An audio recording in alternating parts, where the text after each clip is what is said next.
بسم اللہ الرحمن الرحیم۔ جب بھی شجاعت، حکمت، تقوی اور عدل کا ذکر کیا جاتا ہے دنیا میں، تو ایک نام ہمیشہ تاریخ کے افق پر چمکتا نظر آتا ہے۔ وہ ہیں حضرت علی ابن ابی طالب، شیر خدا، باب العلم، خلیفہ راشد، داماد رسول۔ آئیں آج ہم جانتے ہیں ان کی عظیم زندگی کی وہ داستان جو ایمان، قربانی، وفاداری اور شہادت سے عبارت ہے۔ حضرت علی رضی اللہ تعالی عنہ کا اصل نام علی بن ابی طالب تھا۔ آپ کا تعلق قریش کے معروف خاندان بنو ہاشم سے تھا۔ آپ کے والد کا نام ابو طالب اور والدہ کا نام فاطمہ بنت اسد تھا۔ آپ کی پرورش رسول اللہ صلی اللہ علیہ وسلم کے گھر میں ہوئی۔ رسول اللہ صلی اللہ علیہ وسلم نے قحط کے زمانے میں اپنے چچا ابو طالب کا بوجھ کم کرنے کے لیے حضرت علی کو اپنے ساتھ رکھا اور اپنی سرپرستی میں ان کی تربیت فرمائی۔ رسول اللہ صلی اللہ علیہ وسلم فرماتے ہیں، جس کا مفہوم ہے علی مجھ سے ہے اور میں علی سے ہوں۔ حضرت علی رضی اللہ تعالی عنہ سب سے پہلے ایمان لانے والوں میں شامل تھے۔ صرف 10 سال کی عمر میں اسلام قبول کیا۔ جب رسول اللہ صلی اللہ علیہ وسلم کو نبوت ملی تو حضرت علی رضی اللہ تعالی عنہ نے فوراً آپ کی تصدیق کی اور کبھی شرک نہ کیا۔ نبی کریم صلی اللہ علیہ وسلم نے فرمایا، جس کا مفہوم ہے علی سب سے پہلا ہے جو میرے ساتھ نماز پڑھنے والا ہے۔ جب رسول اللہ صلی اللہ علیہ وسلم نے مکہ سے مدینہ ہجرت فرمائی تو حضرت علی رضی اللہ تعالی عنہ نے رسول اللہ صلی اللہ علیہ وسلم کے بستر پر سونے کی جرأت مندانہ ذمہ داری لی۔ کفار قریش نے رسول اللہ صلی اللہ علیہ وسلم کو قتل کرنے کا منصوبہ بنایا، لیکن حضرت علی رضی اللہ تعالی عنہ نے ان کی پرواہ نہ کی۔ قرآن مجید میں ان کے اس عمل کی طرف اشارہ کیا گیا ہے جس کا مفہوم ہے، اور لوگوں میں سے کوئی ایسا بھی ہے جو اللہ کی رضا کے لیے اپنی جان بیچ دیتا ہے۔ سورۃ البقرہ آیت نمبر 207۔ حضرت علی رضی اللہ تعالی عنہ کی شجاعت اور بہادری کا تذکرہ تاریخ اسلام کے ہر باب میں ملتا ہے۔ وہ نبی کریم صلی اللہ علیہ وسلم کے سب سے بہادر، مخلص اور وفادار مجاہد تھے۔ ہر غزوے میں وہ صف اول میں ہوتے تھے اور دشمنوں کی صفوں کو چیرتے چلے جاتے تھے۔ غزوہ بدر 2 ہجری میں اسلام اور کفر کے درمیان پہلا فیصلہ کن معرکہ تھا۔ مسلمان صرف 313 کی تعداد میں تھے جبکہ کفار 1000 سے زائد تھے۔ حضرت علی رضی اللہ تعالی عنہ نے اس جنگ میں غیر معمولی بہادری کا مظاہرہ کیا۔ 3 اہم جنگجو حضرت علی نے قتل کیے، جن میں ولید بن عتبہ کو قتل کیا۔ حضرت علی رضی اللہ تعالی عنہ اس جنگ میں کم از کم 70 میں سے 20 سے زائد کفار کو اکیلے قتل کرنے والے صف اول کے مجاہد تھے۔ رسول اللہ نے بعد از جنگ فرمایا، تم سب نے بہترین کارکردگی دکھائی لیکن علی نے تو حق ادا کر دیا۔ غزوہ احد 3 ہجری، اس جنگ میں مسلمان ابتدا میں غالب آئے لیکن بعد میں تیر اندازوں کی نافرمانی کی وجہ سے شکست کی صورت پیدا ہوئی۔ نبی کریم صلی اللہ علیہ وسلم خود بھی زخمی ہوئے۔ حضرت علی رضی اللہ تعالی عنہ ان چند صحابہ میں سے تھے جنہوں نے آخری دم تک رسول اللہ صلی اللہ علیہ وسلم کا دفاع کیا۔ آپ نے نبی کریم صلی اللہ علیہ وسلم کو تیر، تلواروں اور نیزوں سے بچایا۔ حضرت علی رضی اللہ تعالی عنہ نے نوفل بن عبداللہ جیسے بڑے قریشی سورما کو قتل کیا۔ نبی کریم صلی اللہ علیہ وسلم نے ان کے بارے میں فرمایا، جس کا مفہوم ہے علی نے احد میں وہ کر دکھایا جو میرے اہل بیت کی شایان شان ہے۔ غزوہ خندق 5 ہجری، یہ جنگ مدینہ کی سرحد پر لڑی گئی۔ قریش اور ان کے اتحادیوں نے مدینہ کا محاصرہ کیا۔ حضرت علی رضی اللہ تعالی عنہ نے یہ عظیم الشان کردار ادا کیا۔ مشرکین کا مشہور پہلوان عمرو بن عبدو خندق پھلانگ کر للکارنے لگا۔ اس کی تلوار، جسمانی طاقت اور تجربہ پورے عرب میں مشہور تھا۔ حضرت علی رضی اللہ تعالی عنہ نے اجازت طلب کی۔ رسول صلی اللہ علیہ وسلم نے فرمایا، یہ عمرو ہے علی، اسے نہ صرف روکنا ہے بلکہ اسلام کی عظمت بھی دکھانی ہے۔ حضرت علی رضی اللہ تعالی عنہ میدان میں اترے اور دونوں میں زوردار جنگ ہوئی۔ آخرکار حضرت علی نے دشمن کا کام تمام کر دیا۔ رسول اللہ صلی اللہ علیہ وسلم نے فرمایا، علی کا یہ ایک وار قیامت تک کی عبادتوں سے افضل ہے۔ غزوہ خیبر 7 ہجری یہودی کے لیے خیبر کی فتح ایک مشکل مرحلہ تھا۔ کئی روز گزر گئے لیکن قلعہ نہ ٹوٹا۔ نبی کریم صلی اللہ علیہ وسلم نے فرمایا، جس کا مفہوم ہے کل میں جھنڈا اس کو دوں گا جو اللہ و رسول سے محبت کرتا ہے اور اللہ و رسول اس سے محبت کرتے ہیں۔ تمام صحابہ کرام پر امید تھے، مگر صبح کو نبی صلی اللہ علیہ وسلم نے حضرت علی رضی اللہ تعالیٰ عنہ کو بلایا، حالانکہ وہ اس وقت آنکھوں کے درد میں مبتلا تھے۔ نبی کریم صلی اللہ علیہ وسلم نے اپنا لعاب دہن ان کی آنکھوں پر لگایا، وہ فوراً شفا یاب ہو گئے۔ حضرت علی نے قلعے پر حملہ کیا اور اسے فتح کیا۔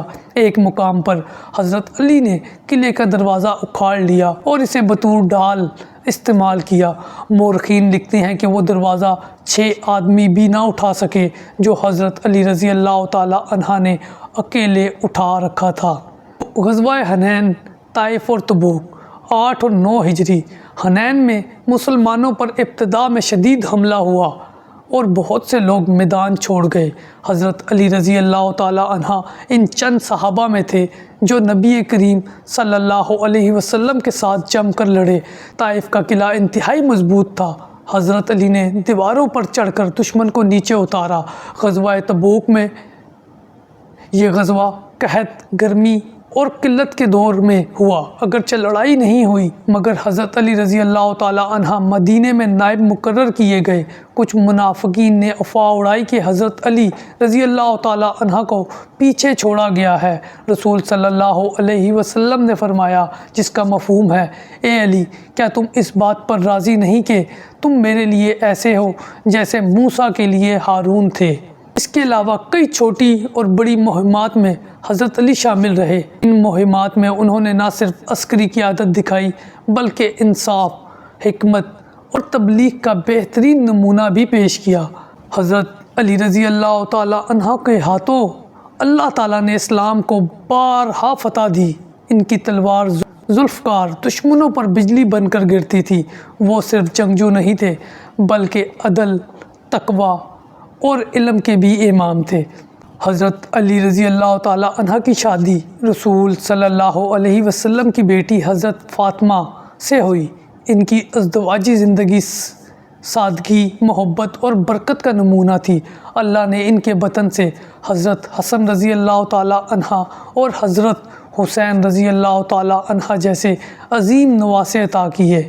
حضرت علی رضی اللہ تعالیٰ عنہ کا مقام نہ صرف اہل بیت میں بلند تھا بلکہ خلفائے راشدین کے ساتھ ان کے گہرے باہمی عزت و احترام پر مبنی تعلقات امت کے اتحاد کی روشن مثال ہے۔ انہوں نے نہ صرف خلافت کو تسلیم کیا بلکہ مشاورت، معاونت اور خیر خواہی میں بھی پیش تھے۔ حضرت ابوبکر صدیق رضی اللہ تعالیٰ عنہ کے ساتھ ان کا تعلق، حضرت علی رضی اللہ تعالیٰ عنہ نے نبی کریم صلی اللہ علیہ وسلم کی وفات کے بعد جب حضرت ابوبکر صدیق کو خلافت ملی تو وہ وقتی طور پر تدفین اور اہل بیت کے جذباتی غم میں مشغول رہے، لیکن بعد میں انہوں نے کھلے دل سے بیعت کی۔ حضرت علی رضی اللہ تعالیٰ عنہ فرماتے ہیں، جس کا مفہوم ہے، ہم نے ابوبکر کو اس لیے مقدم کیا کیونکہ وہ رسول اللہ صلی اللہ علیہ وسلم کے خلیفہ، غار کے ساتھی اور سب سے افضل انسان تھے۔ حضرت علی رضی اللہ تعالیٰ عنہ حضرت ابوبکر رضی اللہ تعالیٰ عنہ کے مشیر خاص تھے۔ مختلف امور جیسے زکوٰۃ کے باغیوں سے قتال، قرآن مجید کی تدوین اور دیگر حکومتی فیصلوں میں ان کی رائے کو اہمیت دی جاتی تھی۔ حضرت ابوبکر صدیق رضی اللہ تعالیٰ عنہ کی وفات پر حضرت علی رضی اللہ تعالیٰ عنہ نے ان کی نماز جنازہ میں شرکت کی اور ان کے لیے دعائیں کی۔ حضرت عمر فاروق رضی اللہ تعالیٰ عنہ اور حضرت علی رضی اللہ تعالیٰ عنہ کے درمیان تعلق علم، مشورے، عزت اور عقیدت پر مبنی تھا۔ حضرت عمر رضی اللہ تعالیٰ عنہ نے فرمایا، اگر علی نہ ہوتے تو عمر ہلاک ہو جاتا۔ حضرت علی رضی اللہ تعالیٰ عنہ عمر رضی اللہ تعالی عنہ کے فیصلوں کے پیچھے علمی و دینی بنیاد فراہم کرتے تھے۔ اہم فتوے اور حکومتی فیصلوں میں حضرت علی کی رائے لی جاتی تھی۔ حضرت عمر رضی اللہ تعالی عنہ نے حضرت علی رضی اللہ تعالی عنہ کو نہ صرف مشوروں کے لیے خاص رکھا بلکہ ان کی علمی عظمت کا اعتراف کھلے عام کیا۔ نبی کریم صلی اللہ علیہ وسلم نے فرمایا، جس کا مفہوم ہے اللہ نے حق کو علی کی زبان اور دل میں رکھ دیا۔ حضرت عمر رضی اللہ تعالی عنہ نے حضرت علی رضی اللہ تعالی عنہ کی بیٹی ام کلثوم بنت علی رضی اللہ تعالی عنہ سے نکاح کیا، جو حضرت فاطمہ رضی اللہ تعالی عنہ اور حضرت علی رضی اللہ تعالی عنہ کی بیٹی تھی۔ یہ نکاح اس محبت و اعتماد کی علامت تھا جو حضرت عمر رضی اللہ تعالی عنہ کو اہل بیت سے تھی۔ حضرت علی رضی اللہ تعالی عنہ کا حضرت عثمان رضی اللہ تعالی عنہ سے بھی گہرا رشتہ تھا اور وہ ہمیشہ ان کے خیر خواہ اور محافظ رہے۔ حضرت عثمان رضی اللہ تعالی عنہ نے حضرت علی رضی اللہ تعالی عنہ کو حکومتی اور شرعی فیصلوں میں مستقل طور پر شامل رکھا۔ قرآن مجید کے حتمی نسخے کی تدوین میں حضرت علی رضی اللہ تعالی عنہ کا مشورہ بھی شامل تھا۔ جب باغی حضرت عثمان رضی اللہ تعالی عنہ کے گھر کا محاصرہ کر چکے تھے، حضرت علی رضی اللہ تعالی عنہ نے اپنے دونوں بیٹوں حضرت حسن رضی اللہ تعالی عنہ اور حضرت حسین رضی اللہ تعالی عنہ کو حضرت عثمان رضی اللہ تعالی عنہ کے گھر کی حفاظت کے لیے بھیجا۔ خود بھی ان باغیوں سے مذاکرات کرتے رہے اور ان کو سمجھانے کی کوشش کی۔ حضرت علی رضی اللہ تعالی عنہ نے فرمایا، تم اسے قتل کرو گے تو اللہ تمہیں ٹکڑے ٹکڑے کر دے گا۔ حضرت عثمان رضی اللہ تعالی عنہ کی شہادت کے بعد حضرت علی شدید غم زدہ ہوئے۔ ان کا قاتل گروہ حضرت علی کی خلافت کا جھوٹا جواز بنانا چاہتا تھا، لیکن حضرت علی رضی اللہ تعالی عنہ نے ہمیشہ ان قاتلوں کو فتنہ پرور قرار دیا۔ حضرت علی رضی اللہ تعالی عنہ نے خلفائے راشدین کے ساتھ مکمل وفاداری، تعاون، محبت، علم و فہم کا رویہ اپنایا۔ انہوں نے امت کی وحدت، خلافت کے احترام اور رسول اللہ صلی اللہ علیہ وسلم کی سنت کی حفاظت میں کبھی بھی انا یا ذاتی مفاد کو آڑے آنے نہ دیا۔ حضرت عثمان رضی اللہ تعالی عنہ کی شہادت کے بعد مدینہ میں شدید اضطراب اور بے چینی تھی۔ صحابہ کرام خصوصاً عوام الناس کا ایک بڑا گروہ حضرت علی رضی اللہ تعالی عنہ کے پاس آیا اور ان سے خلافت قبول کرنے کی درخواست کی۔ ابتدا میں حضرت علی رضی اللہ تعالی عنہ نے یہ منصب لینے سے انکار کیا کیونکہ حالات فتنہ و فساد سے بھرے تھے، لیکن جب بار بار اصرار کیا گیا تو آپ نے مشروط طور پر خلافت قبول کی۔ حضرت علی رضی اللہ تعالی عنہ نے فرمایا، اگر تم مجھے خلیفہ بناؤ گے تو میری مرضی کے مطابق چلے گا، نہ کہ تمہارے مشوروں کے مطابق۔ آپ کی خلافت کا دور صرف 4 سال 9 ماہ پر مشتمل تھا، لیکن یہ اسلامی تاریخ کا سب سے نازک، پرفتن اور حساس دور تھا۔ حضرت علی رضی اللہ تعالی عنہ کی سب سے بڑی خوبی ان کا عدل اور انصاف تھا۔ انہوں نے فرمایا، اللہ کی قسم، اگر مجھے یمن سے بھی کسی کی خیانت سے ایک معمولی سی رسی بھی مل جائے تو میں اسے بھی واپس لے آؤں گا۔ خلافت سنبھالتے ہی حضرت علی رضی اللہ تعالی عنہ نے بیت المال سے تمام صحابہ کرام کو برابر حصہ دینا شروع کیا، نہ کسی کو فضیلت دی، نہ رشتہ داری کی بنیاد پر کوئی رعایت کی۔ یہ پالیسی بعض افراد کو ناپسند تھی جنہوں نے فتنے کو ہوا دی۔ جنگ جمل 36 ہجری، حضرت عثمان رضی اللہ تعالی عنہ کے قاتلین ابھی تک گرفتار نہ ہوئے تھے۔ حضرت عائشہ، حضرت طلحہ اور حضرت زبیر جیسے جلیل القدر صحابہ نے حضرت علی رضی اللہ تعالی عنہ سے مطالبہ کیا کہ قاتلین کو فوراً سزا دی جائے۔ حضرت علی رضی اللہ تعالی عنہ نے وضاحت کی کہ ابھی نظم و نسق قائم نہیں ہے، جیسے ہی حالات سنبھلیں گے قاتلوں کو سزا دی جائے گی۔ لیکن شرپسند عناصر نے دونوں طرف سے حملہ کر کے مسلمانوں کو آپس میں لڑوایا، جس کے انجام میں حضرت طلحہ اور حضرت زبیر شہید ہوئے۔ حضرت عائشہ رضی اللہ تعالیٰ عنہ کو حضرت علی رضی اللہ تعالیٰ عنہ نے عزت و احترام سے بصرہ واپس بھیج دیا اور خود اونٹ پر سوار ہو کر ان کی قیادت کی۔ حضرت علی رضی اللہ تعالیٰ عنہ نے فرمایا، جس کا مفہوم ہے ماں کی بے ادبی نہ کرو، وہ تمہاری ام المومنین ہے۔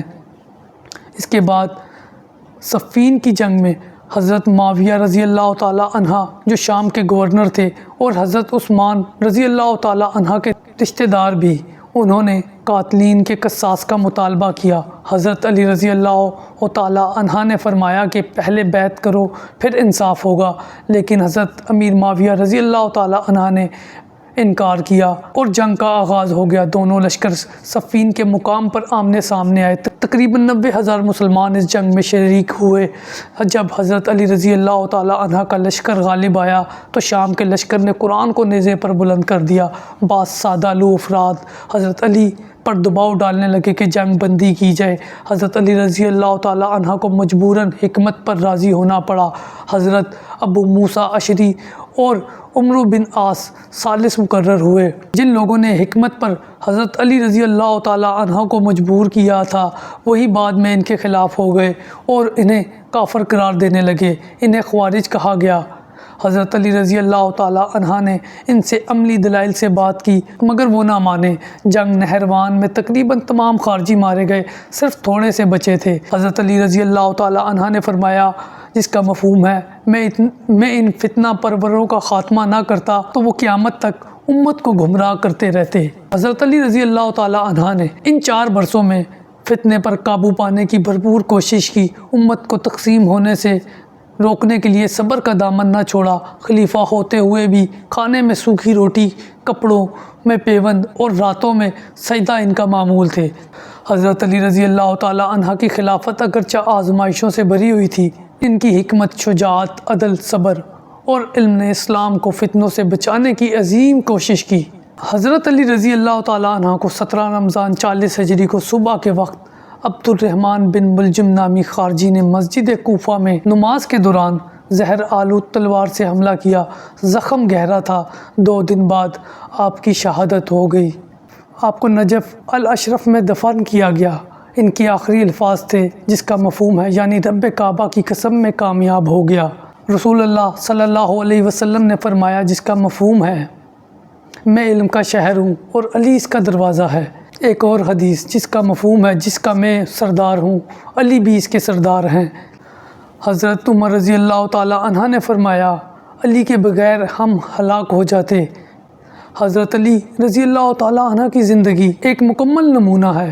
علم، تقوی، بہادری، وفاداری، عدل اور زہد۔ آج کے دور میں اگر امت مسلمہ کو اتحاد، عدل اور علم چاہیے تو ہمیں حضرت علی رضی اللہ تعالی عنہ کی شخصیت کے نقش قدم پر چلنا ہوگا۔